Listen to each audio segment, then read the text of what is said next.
Maganang umaga sa ating lahat. Isa pong malakas na palakpakan para sa ating dakilang Diyos.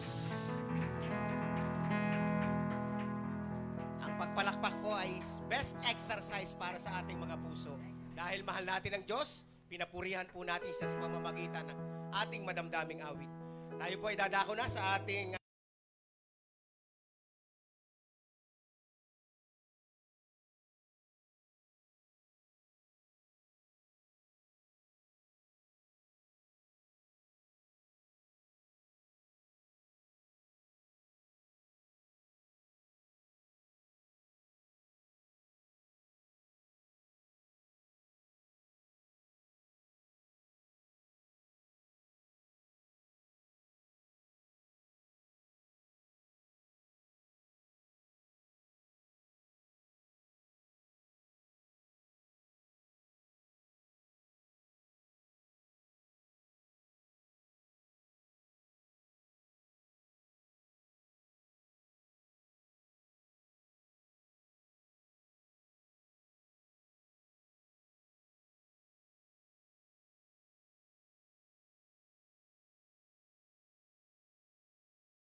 bata, dalaga, nagdadalaga.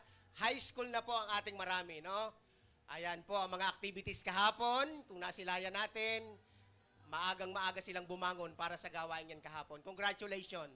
And then, nung nakaraang buwan, tayo po ay nakalikom. Binigyan tayo ng Panginoong Diyos. Tinugon tayo. 43,300 pesos. Palakpakan natin ang ating dakilang Diyos. Yan po ay sa buwan ng Mayo, no? So, ibig sabihin mga kapatid, yan po, may kakulangan pa po tayo, no? So, may pasunod na paalaala. Batiin ang lahat ng graduates at honors ng paaralang Anselmo, MCB, St. Francis, ano pang school, mga nagsipagtapos. Naririto po ba sila? Tayo po kayo. Tayo kayo, anak. Tayo, yung lahat ng kinilala. Tayo, kahit yung galing sa Jesus Flock. Tayo kayo, anak. Tayo. Tayo po. Tayo, palakpakan natin sila. Tayo po. Anselmo, MC, ano pong pang mga paaralan? Sige. Nirecognize po sila.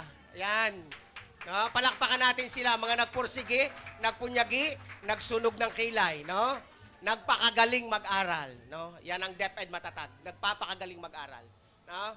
So, kinongratulate. So, yung kaninang ating nasilayan na amount, medyo kinapos tayo. Ito naman ang challenge sa atin ngayong first Sunday of the month ng June. Laki-lakihan natin ang ating commitment sa Lord. Yung pledge po natin, no? Okay. Sunod pong paalaala. Meron pa po ba? 43,300 pesos, no? Ang birthday celebrators, celebrant ngayon po ay June 2. Happy birthday, Mami Maricel. Happy birthday, Mami Maricel. You're 18 years old. 18 na, 18. 40 years old. Sam Diadem, happy birthday, anak. June 2. No? Kahapon nag-graduate, no? Grade 6 na. Po. Sino pang may birthday bukas? Pansit. Si Mami Roan, happy birthday, Mami Roan. Si Kuya Rab, Daddy Rab. June 6, araw ng Huwebes. Daddy Rab. No? Ang daddy ng masa. No? Ayan, no? Kita nyo naman, oh, Jesus Black, oh, talaga naman, oh. Ano, picture pa more. June 6, Huwebes, itala nyo sa kalendaryo, no? Sunod po, sino pang may birthday, mga kapatid? Marami pang may birthday. Naku po, ito po si Ate Helen. Ma'am, happy birthday, June 9. Mami Julie Aspiras, happy birthday po. June 16, happy birthday. Ayan, Princess Shilo. June 17, happy birthday. Narito po ba? Si Ining Bianca Argenos, happy birthday. June 24, happy birthday. Nariyan, ano? Happy birthday. Ayan na. June 27, Leia Basilan, anak ni Ate Ruth, happy birthday. Tad, happy birthday. Engineer, Pasasadaba. June 30. Okay?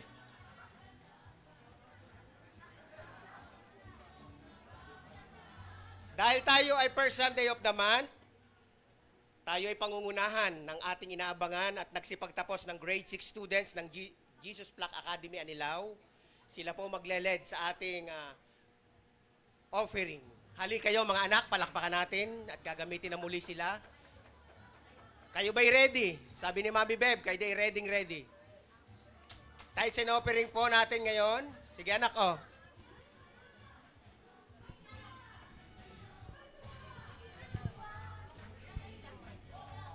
Sapagkat hirap na, puso ay naglalaho, may awit, may saya, at mapuri.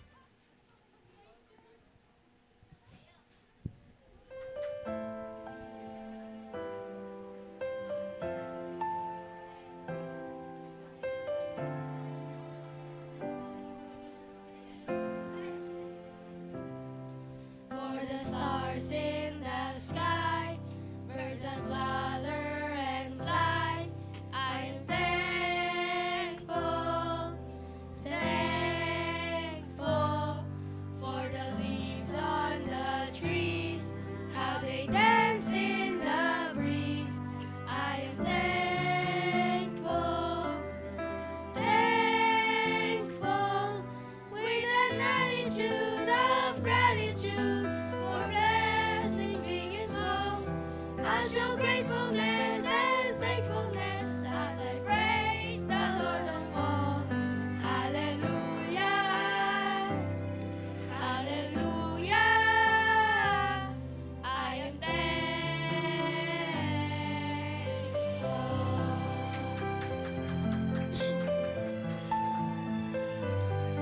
for the bright shining light of the Lord Jesus Christ. I am thankful, thankful for the life that He lived and the love that He gives. I am thankful, thankful with an attitude of gratitude for blessings big and small. I show gratefulness and thankfulness as I praise the Lord of all.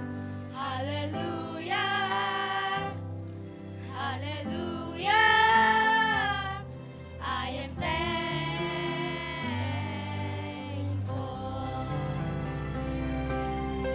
I feel gladness every day when I pray with an attitude of gratitude for blessings big and small. I show gratefulness and thankfulness as I praise the Lord of all. Hallelujah, hallelujah. I am thankful.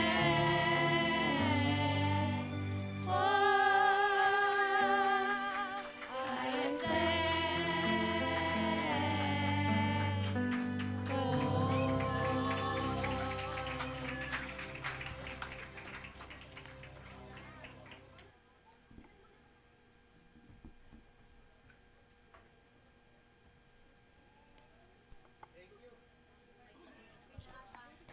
Ayan po, magshashine at magniningning ang ating mga graduates, no? Sa kanilang panibagong landas ng buhay ng pag-aaral, no?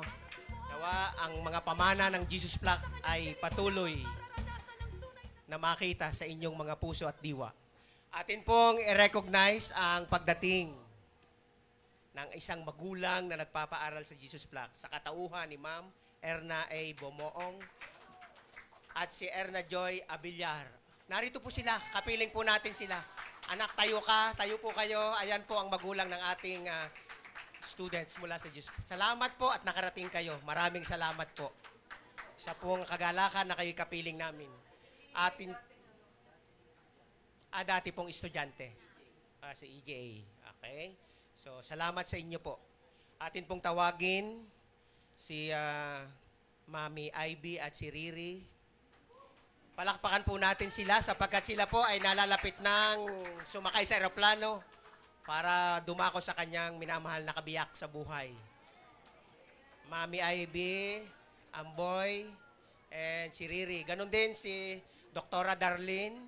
Doktora, ma'am, ikaw po ay dumako rito sa harapan sapagkat ikaw ay aming ipapanalangin para sa nalalapit mong board examination. No? Yan po ay dentista. Lahat tayong miyembro ng Jesus Flock ay unang magiging sample. No? So, palaki pa ng ngipin, paputi pa ng ngipin para kay Doktora. Tayo po ay tumayo para po sa pananalangin para sa ating atin pong ipanalangin sila. Sige po, ilay hands po natin sila. Dakilang Diyos, sa umagang ito, ang aming pong kapatid na naririto sa harapan, O Lord God, si Ivy at si Riri, ay tinupad mo ang matagal na nilang panaginip at paghikbi na kanilang mga puso na sila ay maka-flight sa June 4. Panginoon, naway ang kanilang safety travel. Panginoon, ang iyong mercy, ang iyong habag, Panginoon, ang iyong pong ipadaloy sa buhay. Paglalakbay na ito, makarating ng ligtas, Panginoon, O Lord God. Lalo tigit sa lahat ng mga dokumento at papeles, Panginoon, O Lord God. At lalo tigit ang kahandaan ng kanilang mga puso, Panginoon, na makapiling na at makaugnay ang kanyang pinakamamahal na kabiyak ng kanyang daddy. Ganon din ang aming pong doktora, O Lord God, na si Mami Darlene, ay dadako sa kanyang pinakamahalagang bahagi ng pag-aaral. Ang paglilitis, ang board examination, Panginoon, ay kanyang kakamti. Nawa, Panginoon, O Lord God. Itinuro mo na sa kanya ang lahat, O Lord God, ng mga teorya, application sa panahon ng siya'y magsasagot, O Lord God. Naway taglayin niya ang karunungang manggagaling sa iyo, ang wastong sagutan, Panginoon, O Lord God. At yung tarpuli na ibibiti na sila'y kinukongratulate at siya'y nakapasa na, ay aming kiniklaim sa kapangyarihan ni Jesus Christ, O Lord God. Dahil ang Diyos namin ay buhay na Diyos, tapat at tumutugon sa pangako, O Lord God. Kaya sa umagang ito, ang buong kongregasyon, taus-puso namin itinadalangin at kami patuloy na nananangan. Amin pong kiniklaim ang victory at katagumpayan ng aming panalangin. Sa pangalan ni Kristo Jesus, Amen and Amen.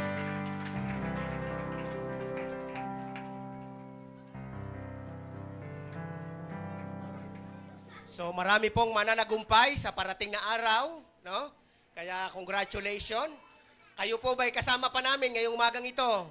Kaya kayong lahat ay inanyayahan, tayo po ay saksi sa mga nagaganap at ipinagkakaloob ng ating dakilang Diyos. Kayo po ay aming pinasasalamatan dahil kayo nakarating ng napakagandang panahon, no? Namiss po namin kayo nung nakaraang Sunday. No, namiss po talaga namin kayo.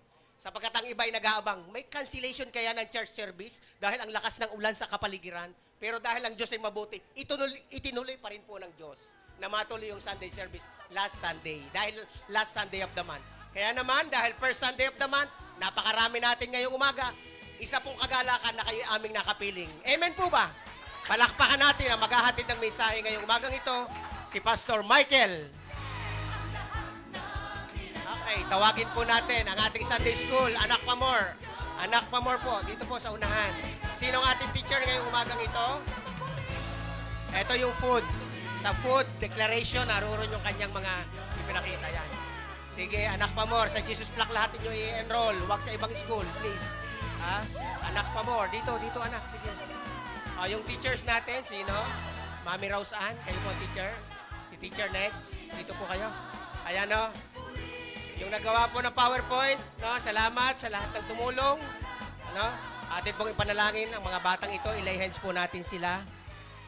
Napakasarap maging bata, O Lord God. Sana Sa damdamin ng oras na ito, ang mga batang napakasasaya ay patuloy na dinadala mo sa lunsuran, Panginoon, ng pag-aaral sa Sunday School, O Lord God. Napakarami ng testimony at nagpapatotoo na ang lumaki sa Sunday School, O Lord God, ay talagang hinulma mo sa katarungan at sa kabutihang asal, O Lord God. Nawa, Panginoon, ang mga magulang ay patuloy na kanilang dalhin ng pagkakataong ito sa Sunday School ang kanilang mga anak, O Lord God. At itong mga batang ito ay patuloy na nagbibigay giliw, nagbibigay inspirasyon sa bawat tahanan, O Lord God. Nawa, Panginoon, sa kanilang murang isipan, naroon ng excitement na sila'y matuto ng iyong katuruan, O Lord God. Kaya sa umagang ito, dalhin mo sila sa lugar na kanilang kailangang matutunan, Panginoon, ang kasiyahan at pag-ibig ng dakilang Diyos. Ganon din ang aming mga guro na handang-handang magbigay ng katuruan galing kay Jesus Christ, O Lord God. Sa umagang ito, pagpalain mo po ang gawaing ito, O Lord God. Sa pangalan ni Kristo Jesus, ang lahat ay magsabi ng Amen and Amen. Handa na po ba kayo? Atin pong palakpakan muli ang ating Pastor Michael Bubadilla. Sawa na kayo sa akin, walang hiyawan eh. Palakpak po kayo, palakpak. Buti pa si John. Na-appreciate ako ni John. John. Di ba graduate ka na rin? With honors ka ba, Brad?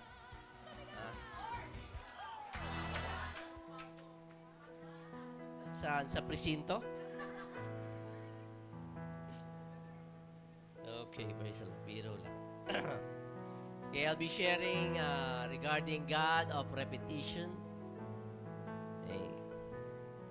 Wala na ba kayong marinig ang salita ng Lord? O ayaw nyo na? God of repetition in John chapter 21, verse 1. Okay, tayo-tayong lahat at mahaba-haba po itong verse na to. Okay. God of repetition. Okay. Verse 1. Pero mamaya babasahin ko yung buong chapter. Okay.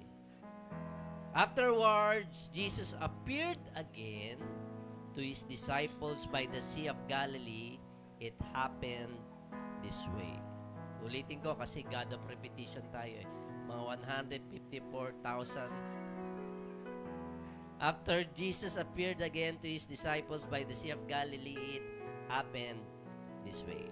Father, I pray that your word would speak into our hearts.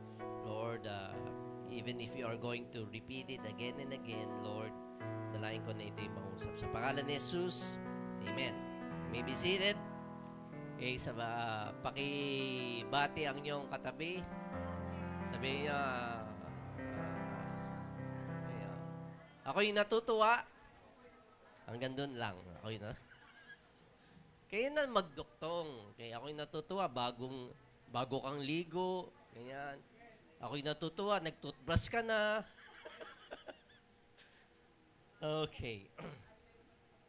Hindi ko to usually ginagawa pero ibibigay ko na yung 3 main points ng aking preaching sa umpisa para hindi natin malimutan. Okay lang ba yon?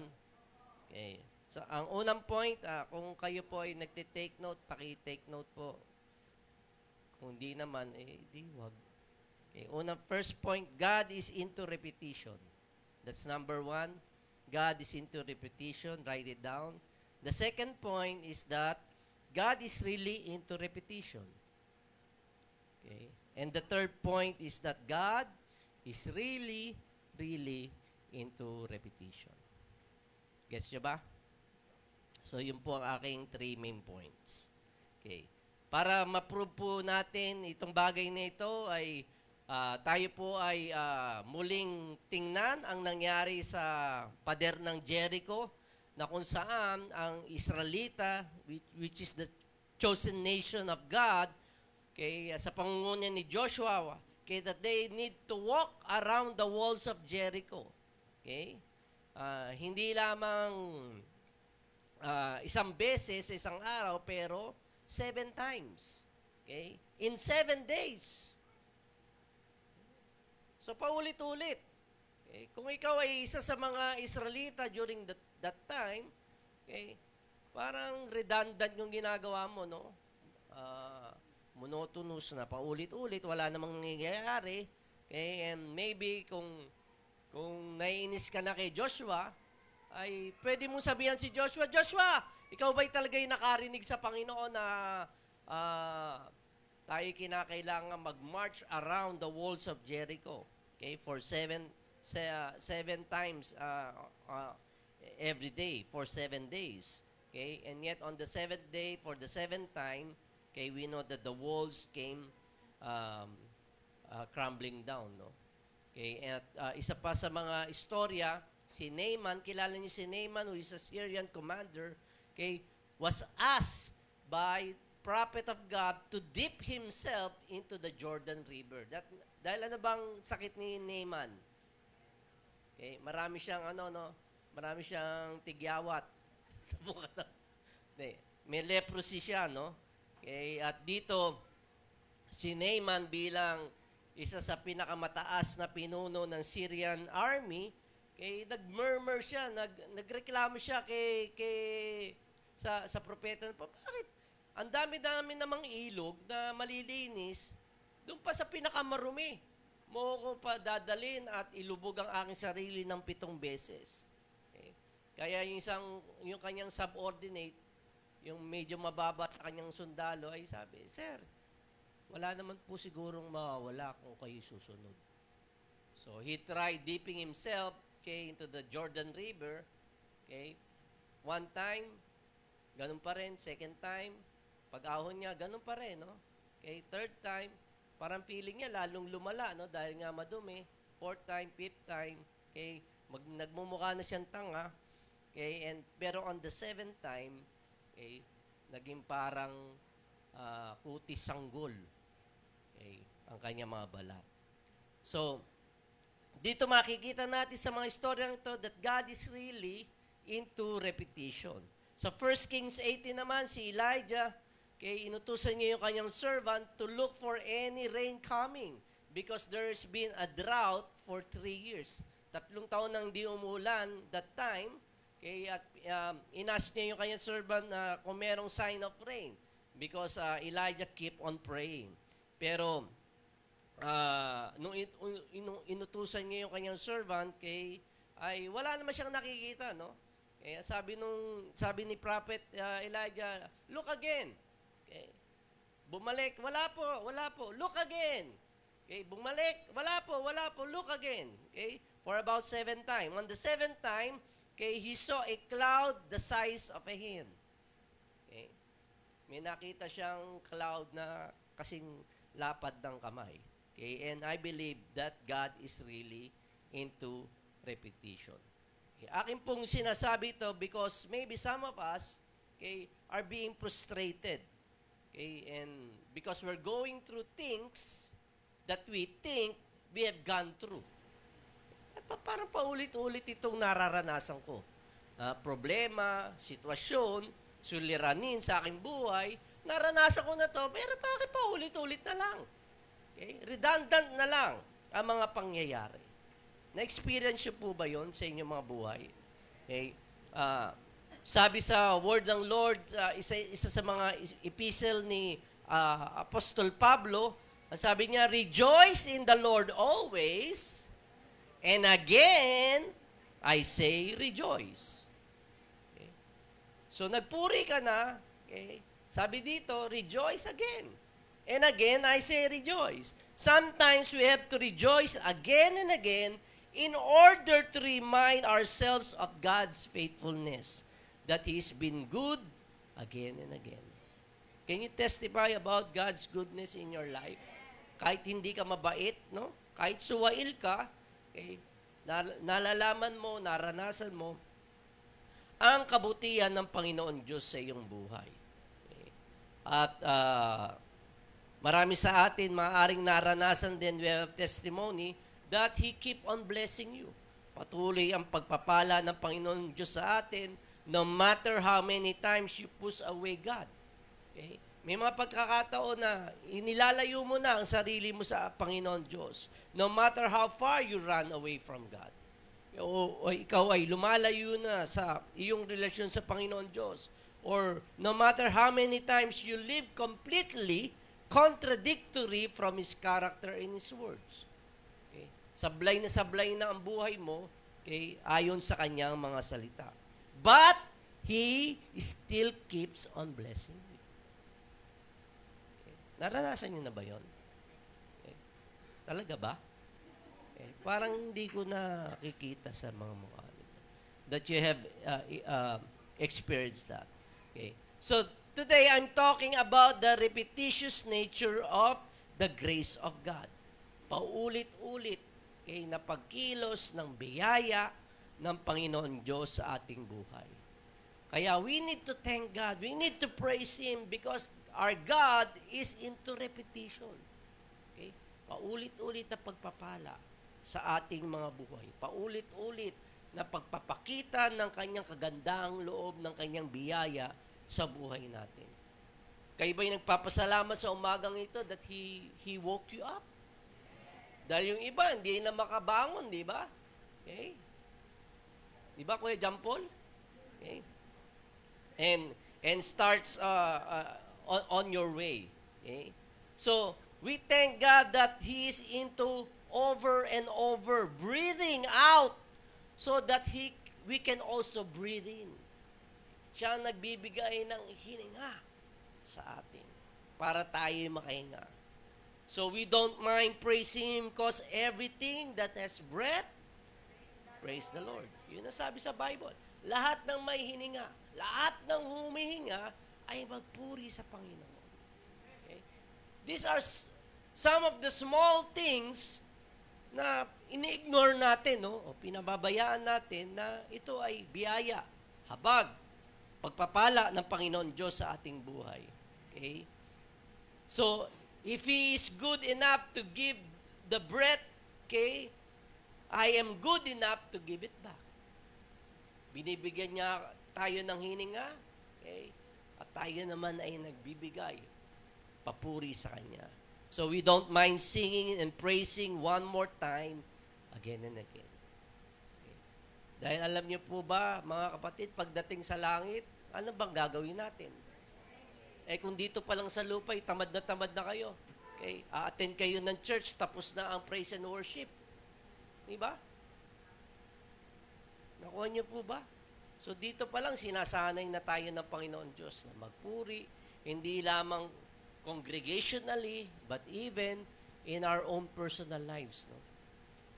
That we could just be able to lift our hands, lift our voice, give Him praise. Okay? Sabi nga doon sa unang awitin na nilid sa atin ni Mami Ajoy, praise Him everywhere. Okay? Right? Sino sa inyo nagpe-praise sa Lord sa banyo? Okay? Dahil nahihiya kayong ipakita sa mga kamag-anak nyo, ng banyo na lang ako. Okay. So, we thank the Lord that He is into repetition, which means that He will keep on sustaining me and keeping on blessing me over and over again. Okay. Patuloy na pagpapala ng Panginoon Diyos sa atin. Kaya dito sa ating binasa sa John 21, okay, ay nag-appear ang ating Panginoon Kristo, okay, by the Sea of Galilee. Okay. He have already resurrected from the dead this time, no? Okay. And so I pray that God is going to show up to you again. Sabihin nyo nga, again. Again? Again? Again? Again? Okay. Di tayo matatapos, ano? Okay. Okay. And so, sa pagkakataong ito, okay, ito ay pangatlong beses na, okay, na nagpakita ang Panginoon Diyos sa mga disciples. Kaya ang unang pagkakataon ay nung sila po ay nasa isang silid, no? Okay, with locked doors because they were so afraid. Lahat sila ay natatakot dahil baka damputin sila ng mga Roman soldiers at silang isunod na ipako sa krus. So they were there, okay, with locked doors, and yet Jesus walked through the walls. Okay? Kung minsan iba mag-encourage ang Panginoon Diyos sa atin, di ba? Takot ka na, tatakutin ka. Di ba? Hindi mo ba, Lord, nararamdaman yung nararamdaman ko? Takot na nga kami. Nananakot ka pa. Okay? Right? Nung bata ako, takot ako sa mga patay. Oo, kasi almost every week, nung ako nasa Malolos, Bulacan, doon ako lumaki, no? Okay? Almost every week, may patay. Kasi lahat ng kamag-anak namin, sa kalye namin, mga lolo't lola ko, tiya at tiyo ko, magkakakilala. Okay? Nakakatuwa naman pag may patay, di po ba? Ay, hindi, hindi ako natutuwa dahil may namatay. Natutuwa ako dahil may reunion lagi, may kainan, libre. Diba? Uy, punta ka nun. Uy, okay. Eh. Diba? Madaming kainan lagi. Eh. Kaya lang, pag yung mga matatanda, nagkwekwentuhan na ng uy,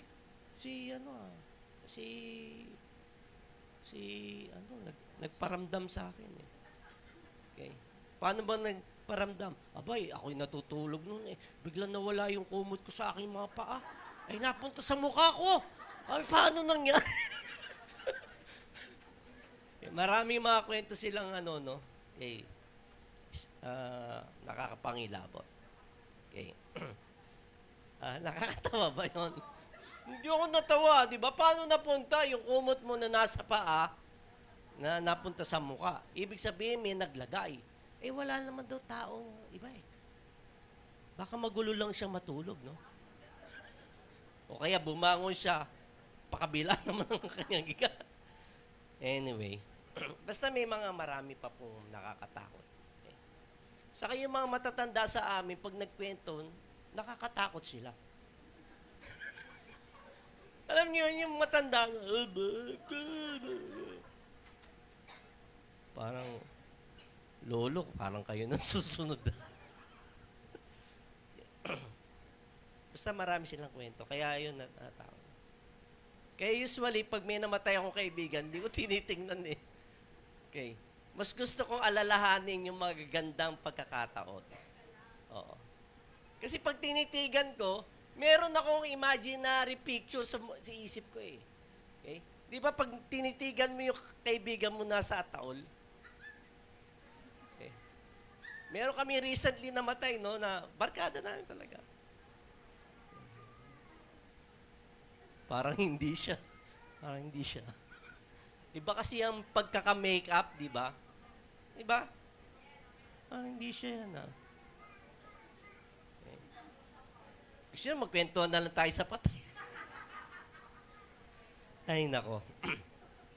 So that was the first time, no? Okay, nung nagpakita ang ating Panginoon Kristo because the disciples were so scared, okay, and then God break through the walls, no? Walk through the walls. Okay, and the first time, sinong absent? Si Thomas, si Doubting Thomas. Okay? Kaya yung mga kapatiran na nandoon present, okay, during the fellowship time, kaya huwag kayong mag-a-absent. Kasi God might be able to show up. So the first time Jesus showed up, absent si Thomas. Kaya pinunta nila si Thomas, no? Inano nila, kaya ininggit nila, "Uy, Thomas! Thomas! Pakita ang Lord eh." Okay? Alam niyo ba kung anong sasabihin ni Tom? Ano sinabi ni Thomas? Ano sinabi ni Thomas, Brad? Ano daw? Parang wala kami sinabi. Okay? So, hindi siya naniwala kasi nagda-down. Hanggat hindi ko may susuksok ang daliri ko sa sugat ng kanyang mga kamay at maging sa kanyang tagiliran, hindi ako maniniwala. So, the second time, okay, Jesus showed up. Okay, it's good that Thomas was there. Okay, at ang Lord nagpakita. And this is the third time, okay, that they were in the Sea of Galilee na nagpakita ang Panginoon Diyos, okay, sa kanyang mga disciples. Okay. So you wonder how many times He needs to show up to make them convinced that He is alive and He is the Son of God. Ilang beses ba dapat magpakita si Jesus sa kanyang mga disciples para maniwala lang kayo that I am alive, I resurrected, and I am the Son of God? Right? Tayo po mga magulang, okay, pag pinapagalitan natin ang ating mga anak, anong usually na sinasabi natin sa mga bata na makukulit? Okay. Ilang beses ko bang sasabihin sa iyo? Di ba? Okay. Right? Ganun tayo, no? Okay, and maybe the same thing, okay, with God, okay, to us saying, how many times should I tell you to hear my words that are coming out of my mouth? Okay. So how many times does God have to tell you certain things in your life? Ilang beses ba dapat ulitin ng Panginoon Diyos ang mga bagay-bagay na itinuturo niya sa ating buhay? Okay. What does God keep on repeating to you that you keep on resisting? Maybe you're not listening. That's why God is keep on repeating to you. Okay? The things that you need to hear because you're not listening and you're resisting. So doon sa binasa natin, Peter goes fishing, okay? Pero sa pagkakataong ito is about to receive from God the calling to become a great apostle of the Lord. Kung ipapass forward natin from John 21, we jump to Acts 2, dito makikita natin na kay Peter, yung unang preaching, sermon ni Peter, okay, during the day of Pentecost, there were about 3,000 people came to know the Lord. Look about that.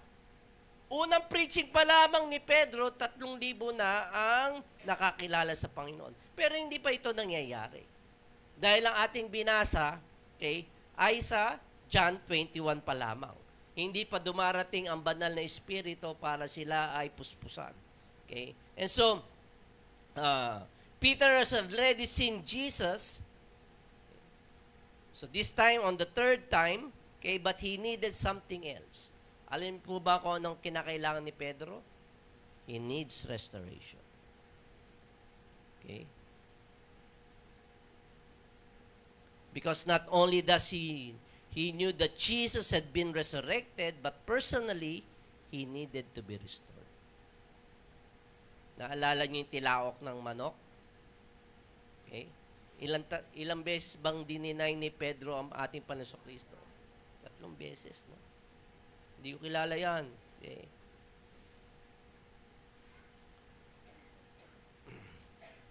So this morning, I'm speaking to those who already knew Jesus as their Lord and Savior of their life. But it seems na sa buhay natin, naproprostrate tayo under difficulties and you need to see Him again in order to go forward. Okay. So my prayer is that God is going to show up. Okay? Because I have a good news for you. He is the God of again. He is the God of repetition. Do you believe that? Okay. So He is a God who would show up once even when locked doors, show up twice for doubting, like Thomas to believe, and if that's not enough, He will show up again. Okay. Because if that's what it takes for Peter to see not who Jesus says He is, but even to see who Peter is. Kinakailangan hindi lamang yung mga bagay na sinasabi ng ating Panginoon Kristo tungkol sa kanyang sarili. No? Okay. Pero may mga pagkakataon, may moment sa buhay natin na kinakailangan din natin makilala ang sarili natin. Kinakailangan din natin makita ang ating sarili. There are times God needs to show you who you are because you forget what you are capable of. That there is a future in front of you greater than anything behind. Who believes that there is a greater future in front of you? Okay. Yung shinare ko nga yesterday na si ang pangalan nun? Okay, si Harlan Sanders, the owner of KFC, he started the restaurant at 65 years old. Okay. Kaya wag po nating sabihin na matanda na tayo. Okay? If you believe that there are greater things in front of you, okay, then just believe it. Okay. Wag po natin tingnan yung ating mga nakaraan. So God's going to tell you many times repetitiously in order for you to get this truth. Paulit-ulit na sasabihin sa iyo ng ating Panginoon Diyos ang bagay at katotohanan ito, that He is full of grace and mercy and that He will bless you again and again. If you believe that you are a daughter and a son of the king, okay, you need to believe, okay, that He's full of grace and mercy. And He's going to bless you again and again. The blessing of God is also true as the lessons of God. Okay? You need to understand that. He will do it over and over again until you get it or learn from them. Paulit-ulit na ituturo sa atin ng Panginoon Diyos para ito ay ating matutunan. And He would even allow certain things in your life to stay that way until you finally learn the things He wants you to learn. Always remember, God doesn't cancel the class because you burned the books. He doesn't get you to the next level when you are tired. Okay? He will continue to teach you the things that you need to learn. Kaya kung babasahin natin ang buong passage sa John 21, okay, I'll read it to you. Just follow after me. Afterwards, Jesus appeared again to His disciples by the Sea of Galilee. It happened this way. Okay? Simon Peter, Thomas, also known as Didymus, Nathanael from Cana in Galilee, the son of Zebedee, and the two other disciples were together. I'm going out to fish. Okay? So, nagpakita na ang Panginoon Diyos sa kanila 2 beses, no? Okay. Si Simon going back to his old business. Okay. Dahil siya ay fisherman. Simon Peter told them, and they said, we'll go with you. So, yung ibang mga fishermen, din nainganyo to go with Simon. So, they went out and got into the boat. But that night, they caught nothing. Sabi nga, nothing. So, early in the morning, Jesus stood on the shore, but the disciples did not realize that it was Jesus. Okay. He called out to them, friends, haven't you any fish? No, they answered. In verse 6, he said, throw your net on the right side of the boat, and you will find some. When they did, they were unable to hold the net because of the large number of fish. Then the disciples whom Jesus loved said to Peter, it is the Lord. As soon as Simon Peter heard him say, it is the Lord, he wrapped his outer garment around him, for he had taken it off, and jumped into the water. The other disciples followed him in the boat, towing the net full of fish, for they were not from far along the shore, about 100 yards. When they landed, they saw a fire of burning coals there with fish on it and some bread. Jesus said to them, bring some fish you have just caught. So Simon Peter climbed back into the boat and dragged the net ashore. It was full large fish, 153. But even with so many, the net was not torn. So Jesus said to them, come and have breakfast. None of the disciples dared to ask him, who are you? They knew it was the Lord. Jesus came, took the bread, and gave it to them, and did the same with the fish. This was now the third time Jesus appeared to his disciples after he was raised from the dead. Okay. Yung verse 15 and the following verse is so profound dahil ito ang pagtawag ng Panginoon Diyos kay Simon. Okay. In verse 15, when they had finished eating, Jesus said to Simon Peter, kinonfront na niya si Simon this time, no? Simon, son of John, do you love me more than this? Yes, Lord, he said, you know that I love you. Jesus said, feed my lambs. In verse 16, again. Sabi nga, again? Again, Jesus said, Simon, son of John, do you love me? Okay. So sa isip-isip ni Simon Peter, ano ba to, Lord, prank? Pinaprank mo ba ako? Ba't paulit-ulit? Okay. He answered, yes, Lord, you know that I love you. Jesus said, take care of my sheep. The third time, he said to him, Simon, son of John, do you love me? Peter was hurt because Jesus asked him the third time. And he answered, yes, Lord, you know that I love you. Jesus said, take care of my sheep. Okay, binalik ko? Mali.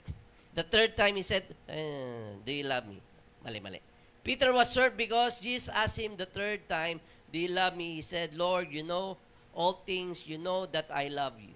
And Jesus said, feed my sheep. Okay. So how many times Peter denied the Lord? Okay. So how many times Jesus restored him to his first love? 3 times. Okay. Paulit-ulit na tanong ng ating Panginoon Diyos. Why? Parang sinasabi niya kay Simon, we're gonna do this until you get it. Okay? To prove to you that I am powerful until you believe me to be faithful. Okay? To prove to you that nothing is too hard for me until you stop worrying of the things and stop messing up your mind that I am already working it out in your life. Ganun tumirada ang kaaway eh. Is messing up your mind. Always remember that the battle is always in the mind. Okay? He will put lies, okay, para hindi ka maniwala. Okay? Hindi ka tumakbo sa Panginoon. Okay? Nawala siyang kakayanan sa mga bagay nito. Remember that He is not a God of one time, so that in just one time, you need to get it right. Kung kinakailangan ulitin. Hindi siya katulad ng ating mga magulang. Okay? Na tayo ay dadakdakan, sisigawan, okay? Sasabihin, hindi mo pa rin ba naintindihan yan? Hindi mo pa rin ba nagigets yan? Ang tanga-tanga mo. Minsan ganyan mga magulang natin, you're so stupid. Okay? At kuminsan, we tell it to ourselves, right? Okay? Na kuminsan, may mga pagkakataon sa buhay natin na hindi natin mag-gets, sumasablay tayo. Okay. Maring di natin sinasabi sa ating mga bibig, pero subconsciously, we're telling it to ourselves, tanga ko naman. Ang stupid ko. Okay. We tell to ourselves, I should know by now, I should get it over this by now, I should know this by now. Okay? We pretend that we know rather than admitting that we don't know. We think that we should know by now, but we never know because we never ask. Okay? And so we think God is frustrated with us, and we project the same attitude to ourselves. Frustrated ang Lord sa atin dahil tagal-tagal na nating Christian, ganun pa rin ang ating mga attitude sa ating sarili, sa ating buhay. At gayon din ang projection natin sa ating sarili. Na-frustrate na tayo. Okay. And that's the picture of God in our minds. Okay? Is that we have an exasperated Father. Ibig sabihin ng exasperated. Ibig sabihin nun, nag-give up na. Okay? Naiinis na sa iyo. Pagod na. Diba? Right? Dahil paulit-ulit mo na sinabi, di pa rin magets. Okay? And sometimes, gayon din ang picture natin sa Lord, no? Okay? That when we pray, Lord, I lost my temper. You lost it again? Okay? You're asking me these things again? How many times will I tell you? Ipo-forgive ka na naman? Kaka-forgive ko lang sa iyo 2 minutes ago.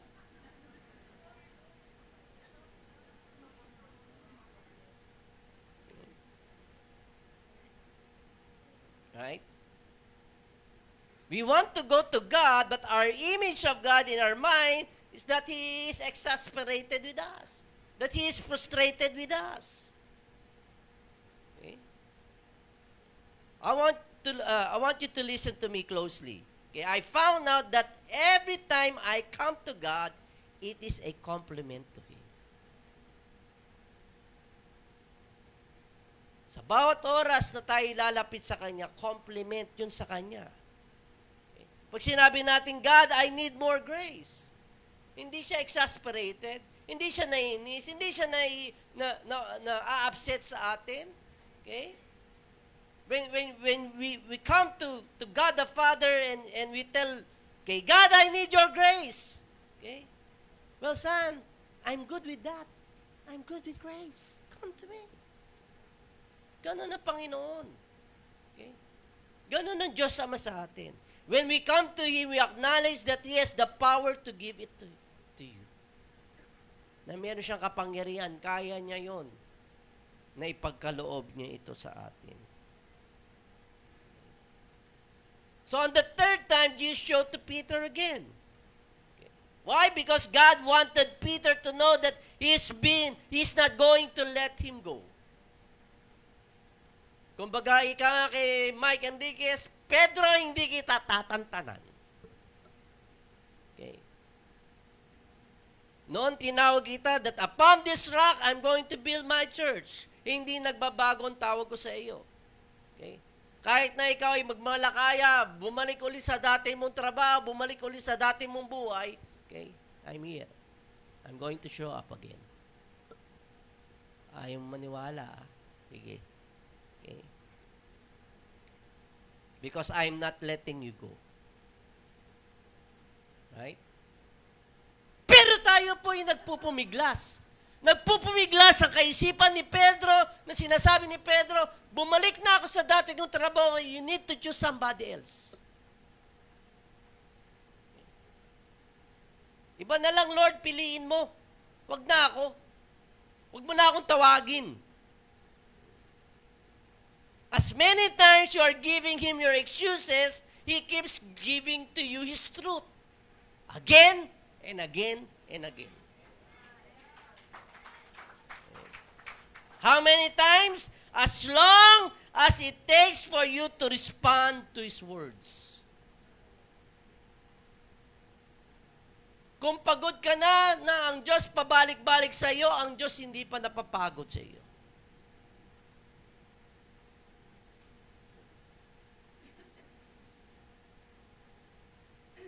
Alam niyo po, when you do something over and over in behavior, it is called habit. Sanay ka na. Okay, paulit-ulit. Okay, habit forms when you do it 17 times. Okay, over and over again. Okay. Sabi ni Einstein, Albert Einstein, kilala niyo si Albert? Yung magpuput. Si Albert Einstein. Insanity is doing the same thing over and over and expecting a different result. Gumawa ka ng kabalustugan, okay? Ngayon, pumalpak ka, okay? Ginawa mo ulit, at iniisip mo, hindi ka napapalpak.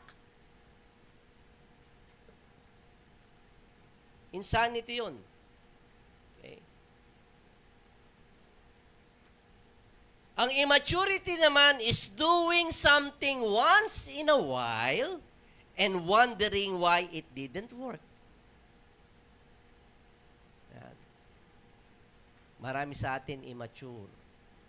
In terms na, okay, if God is a God of repetition, why would you think that praying once will solve your problem? Ala natin, isang prayer lamang, lutas na ang problema natin.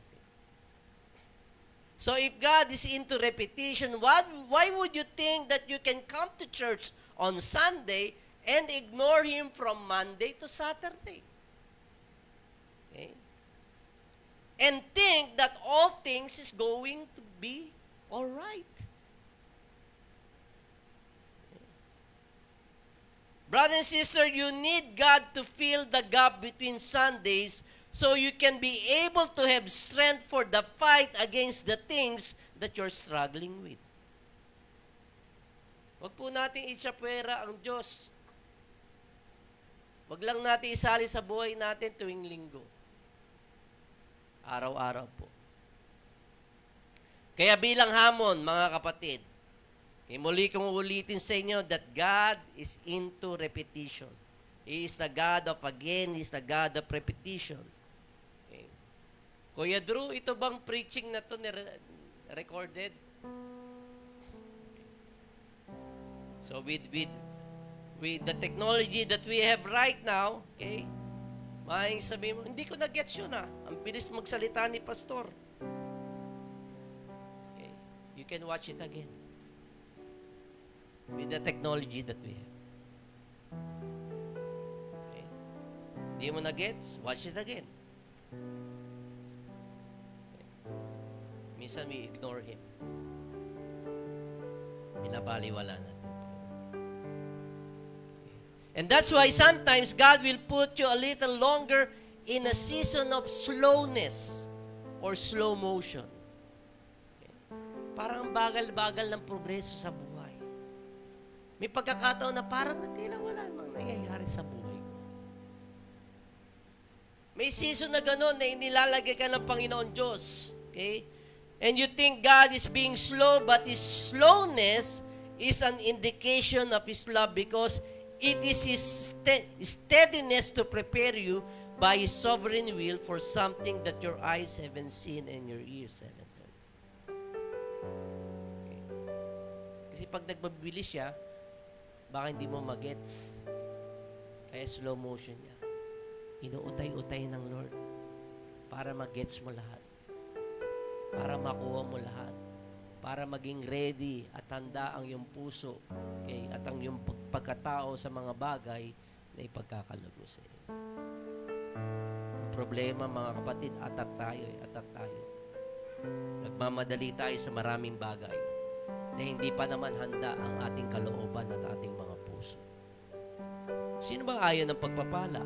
Sino bang ayaw na itong property na to ay mapasa atin? Sino bang ayaw na magkaroon na tayo ng 3-story building para maging maayos na ang lahat? Wala naman, di ba? Kaya lang, utay-utay.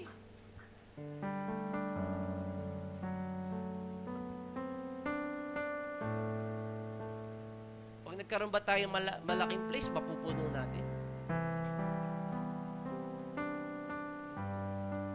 Hirap na nga kayong invite sa prayer meeting. Ang hirap na mag-invite kayo sa gawain. Hindi katulad ng dati. Walang internet. Pag nag-invite ka, people will come. Ngayon, everybody's busy. Everybody's distracted. Right? May kalaban na May kalaban na sa inyong mga puso ang Panginoon Diyos, okay, sa mga bagay na ino-offer ng sanlibutan. Hindi ko sinasabing mga masasama yung mga bagay na yan. Kaya lang, nagnanakaw ng oras ninyo. Kulang na lang, kumain ng apoy si pastor para umattend kayo. Magtatumbling dyan para... but we're not in terms of trying to entertain you.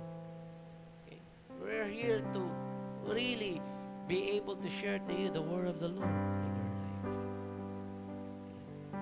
Kaya yung slowness ng Panginoon Diyos sa ating buhay ay indication na kanyang pag-ibig. Steady lang siya. Kumikilos, pero continual. Continuously. Okay? So that our hearts and our mind and our whole being will be ready for the things na hindi natin kayang mag-grasp ng ating kaisipan kung anong kanyang ipagkakalob sa atin. Kaya sabi sa Hebrews 11 verse 6, but without faith, it is impossible to please Him. For he who comes to the Lord must believe. If you're coming to the Lord, you must believe that He is. At ano ba siya? That He is a rewarder of those who diligently seek Him.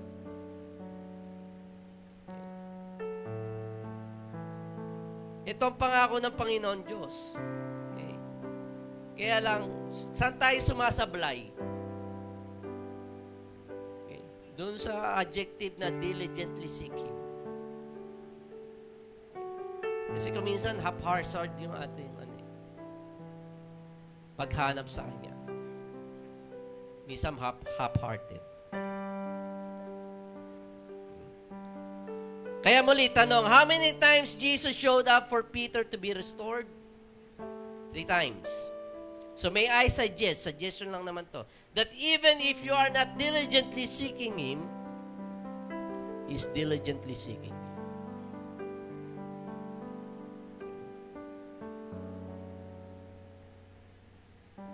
As I've said, can you see how He kept coming in your life? Paulit-ulit siyang bumabalik sa buhay mo. Even when people gave up on you, He's still there. Even when your nets came out empty, that's an indication for a preparation for a greater blessing. That even in our rejection in our life, okay, He's making room for something that you don't expect.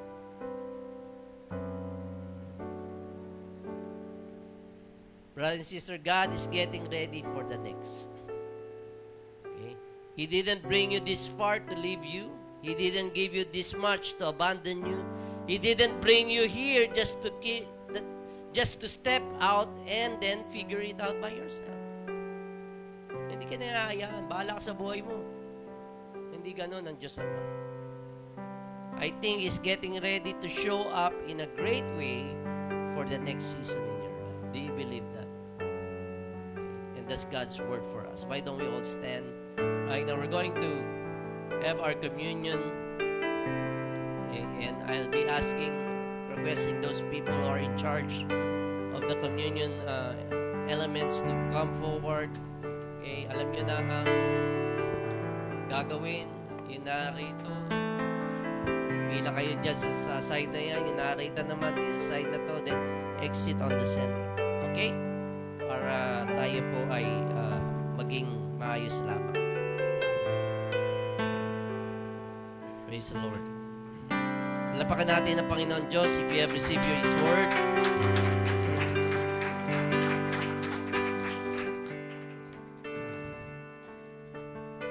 Praise the Lord. So bago tayo mag-communion, I'll just read to you again this verse in 1 Corinthians chapter 11. Okay, for Jesus Christ, on the night He was betrayed, took bread, and when He had given thanks, He broke it and said, "This is my body, which for you do this in remembrance of me." In the same way, after supper, He took the cup, saying, "This cup is a new covenant in my blood. Do this whenever you drink it in remembrance of me. For whenever you eat this bread and drink this cup, you proclaim the Lord's death until He comes. Therefore, whoever eats the bread or drinks the cup of the Lord in an unworthy manner will be guilty of sinning against the body and the blood of the Lord." Okay? So, sa pagkakataon ito mga kapatid, okay, hindi po ito ritual, no? Okay? We do it every first Sunday of the month to commemorate what the Lord Jesus had done for us on the cross of Calvary, sa kaligtasan na Kanyang ipinagkaloob sa atin, sa Kanyang kamatayan, at pagkabayubay sa krus ng Kalbaryo.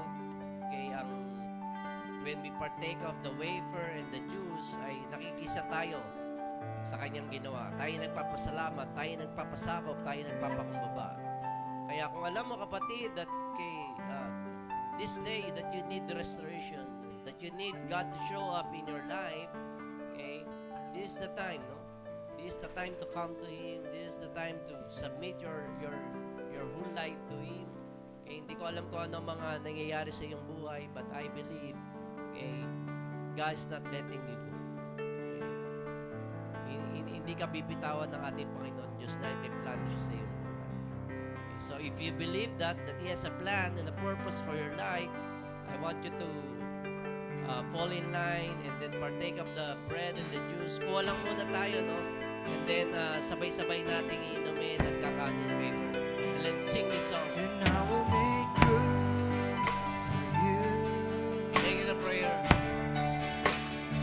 to do whatever you want to do whatever you want to. And I will make room for you to do whatever you want to do whatever you want to. And I will make room for you.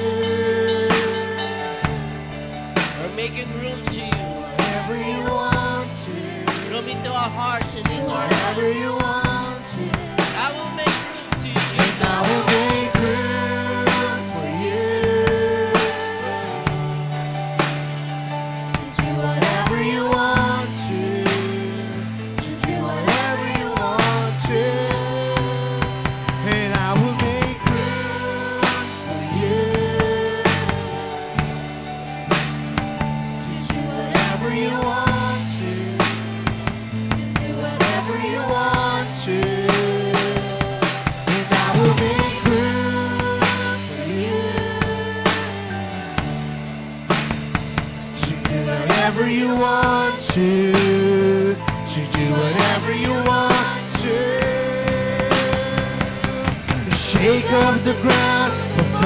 my tradition. Break down the walls of all my religion. Your way is better. Your way is better. Your way is better. Break out the ground. Shake up the ground of all my tradition. Break down the walls of all my religion. Your way is better. Sing it again. Your Shake way out is the better. ground of all my traditions. Shake out the ground of all my tradition. Break down the walls of all my religion. Your way is better. We choose your way, Lord. Your way is For the last time, shake up the ground. Shake out the ground of all my tradition. Break down the walls of all my religion. Your way is better. Your way is better. And I will make room for you to do whatever you want to do whatever you want to. I will make room. And I will make room For you to do whatever you want to do whatever you want to. Father, we come to you with a piece of paper, okay, and a small cup of juice. At inihayag po namin, katulad ng awitin bilang aming panalangin, we make room to you, God. The best room in our life, the best room in our hearts, Panginoon, ay para sa iyo lamang, Panginoon. Panginoon, kung anumang, Lord, mga bagay na nakaka-distract, Lord, sa amin, nakakaw, Panginoon, ng atensyon laban sa iyo, okay, we do away of all of these things right now. We don't want to partake the bread and the juice, Lord, in an unworthy manner, Panginoon. Nagpapakumbaba kami, Panginoon. Lord, we surrender it to you, Lord. We surrender our life to you. Okay, if that's your prayer, I want you to partake of the wafer, eat the wafer right now. And drink of the juice. Hallelujah. Lapakan natin ang Panginoon Diyos. Salamat o Diyos sa iyo, sa iyong ginawa. Panginoon, pinapupurihan ka namin. Niluluwalhati ka namin, Panginoon. We give you praise. We give you praise. We give you praise. Hallelujah. Come on, let's continue worshiping the Lord. We'll sing, I will make room. And I will make room for you to do whatever you want to do whatever you want to. And I will make room for you to do whatever you want to do whatever you want to. Shake up the ground of all my tradition, break down the walls of all my religion. Your way is better. Your way is better. Shake up the ground of all my tradition, break down the walls of all my religion. Your way is better. Your way is better. Shake up the ground of all my tradition, break down the walls of all my religion. Your way is better. Your way is better. Shake up the ground of all my tradition, break down the walls of all my religion. Your way is better. Your way is better. And I will make room For you to do whatever you want to do whatever you want to. And I will make room for you to do whatever you want to do whatever you want to. Yes, Lord. Hallelujah, God. Hallelujah, Lord. We want to thank you, Lord, for your word this morning, God. We want, Lord God, to give you all the praises, all the glory, and praise, Lord. And I pray, God, that you continue to bless us, Lord. Continue to speak with us, Lord God, as we go on our separate ways, oh God. Bless your name in Jesus' name. Amen.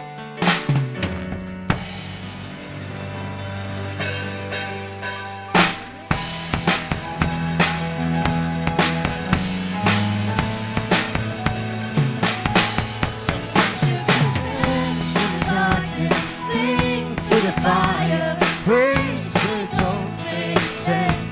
Sometimes you get served on the lion. Worship from the lion's den. Sometimes you get shout From the mountain, now they're in the valley. Trusting that it's gonna get you there. Sometimes you go welcome the wonder, wait for the answer, worship with your hands in the air. I praise you anywhere, praise, give it praise, give it praise in the highest praise, give it praise, give it praise in the highest. He is worthy, is he is worthy of all of the praise. Sometimes you go praise in the prison, right out to heaven, shout into the Lord's name light. Sometimes you go stand on the shackles, brave in the battle, worship in the heavens high. I praise you anywhere. Praise, give it praise, give it praise in the highest praise, give it praise, give it praise in the highest. He is worthy, yes, he is worthy of all of the praise. Give it praise, give it praise in the highest praise, give it praise, give it praise in the highest. He is worthy, yes, he is worthy of all of the praise. I praise you anywhere. Oh mountain, oh valley, I know that you're with me there. I praise you anywhere.